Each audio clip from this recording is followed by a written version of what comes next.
जय हिंद दोस्तों, मैं प्रदीप पाल स्वागत करता हूं आप सभी का आपके पसंदीदा यूट्यूब चैनल 50-50 अथर्व। आज हम लोग पढ़ने वाले क्लास 9th एनसीईआरटी संख्या पद्धति प्रश्नावली 1.3। इस प्रश्नावली के हम लोग ऑलरेडी 3 क्वेश्चन कर चुके हैं। तो क्वेश्चन नंबर 4 की बात करते हैं। अगर आप उन तीनों क्वेश्चन को नहीं देखें तो इस वीडियो के डिस्क्रिप्शन में उनका लिंक मिल जाएगा, जाके वीडियो को देखिएगा। कैसे फुल डिटेल में जानकारी दी गई है आप खुद देखेंगे तो समझ में आ जाएगा अच्छे से। तो प्रश्न नंबर 4 की बात करते हैं। है क्या प्रश्न 4? 0.9999 ये डॉट डॉट को P/Q के रूप में व्यक्त कीजिए। क्या अपने उत्तर से आश्चर्यचकित हैं? इसकी समीक्षा करनी है अपने अध्यापक से और सहपाठियों से, फिर इसका निष्कर्ष निकालना है। आगे की बात यही कहा था। तो है क्या, हमें बोला क्या है कि 0.9999 ये चलता जा रहा। डॉट का मतलब होता है क्या? अगर कहीं भी 3 डॉट दिख रहे हैं इसका मतलब वो बातें अनंत तक जा रही हैं, वो अनंत तक जाता जाएगा जिसका कोई अंत नहीं होता। तो है क्या, लिखा क्या गया है 0.999 अनंत तक जा रहा था। फिर हम क्या बताए थे आपसे, जो संख्या रिपीट करती है यानी 9 बार बार आ रहा है तो उस पर लगा क्या होता है, बार। तो इसको हम ऐसे भी लिख सकते हैं अगर लिखना चाहे, 9 पे बार। ठीक, ऐसे में P/Q के रूप में व्यक्त करना। तो व्यक्त करते हैं भैया, होगा क्या, माना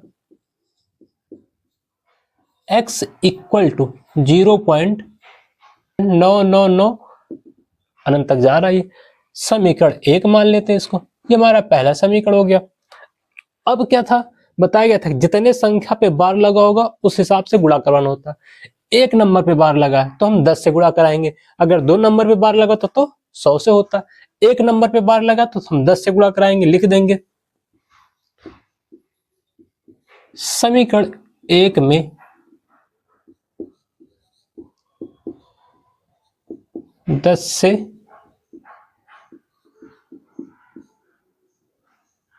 गुणा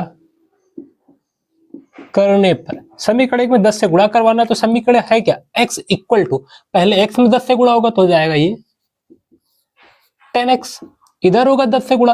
तो जब भी हम किसी दशमलव वाली संख्या में 10 से या 100 से गुणा करेंगे तो जितना जीरो इसके पास है उतना अंक पीछे दशमलव चला जाता है, दाहिनी तरफ चला जाता है।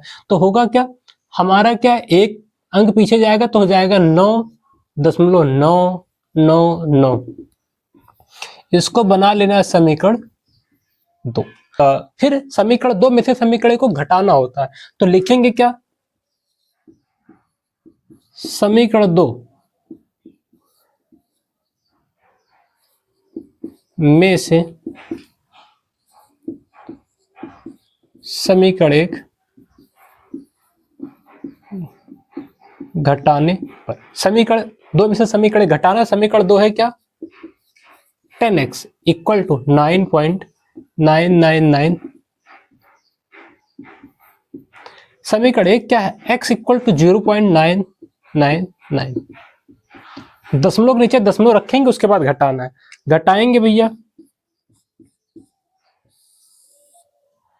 घट के आएगा क्या, 9 से 9 जाएगा 0, 9 से 9 जाएगा इधर भी 0, इधर भी 9 से 9 जा रहा 0, दशमलव के नीचे दशमलव लगा लो और 9 में से 0 जाएगा तो 9 आएगा। देख क्या रहे, 10x घटाए थे तो 9x बचा था। 10x में से 1x घटाया गया था, 9x बचा था। तो हो क्या रहा है, 9x इक्वल टू, दशमलव के बाद 0 किसी काम का नहीं, दशमलव हट जाता, 0 हट जाता, बचता हमारा 9। ये आ गया रिजल्ट, 9x इक्वल टू 9।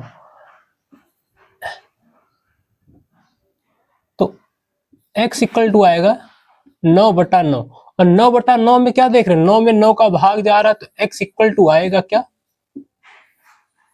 1।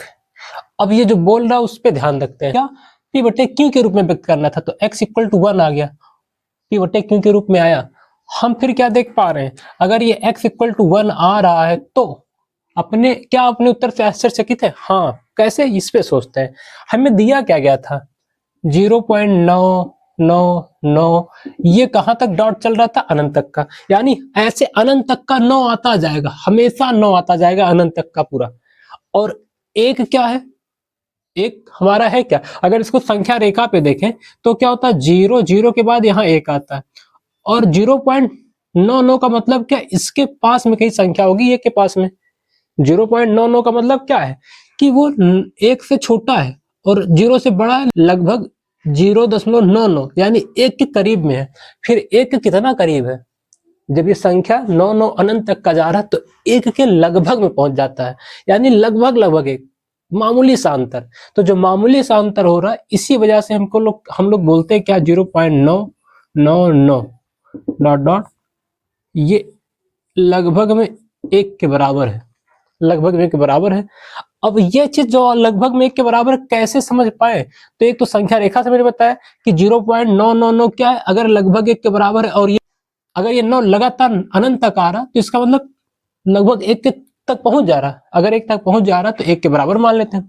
दूसरी चीज भैया यहाँ देखो 1/1 आया था, अगर 1/1 का भाग लगाओ तो 1/1 का भाग लगाओ तो रिजल्ट उसका 1 ही तो आने वाला था।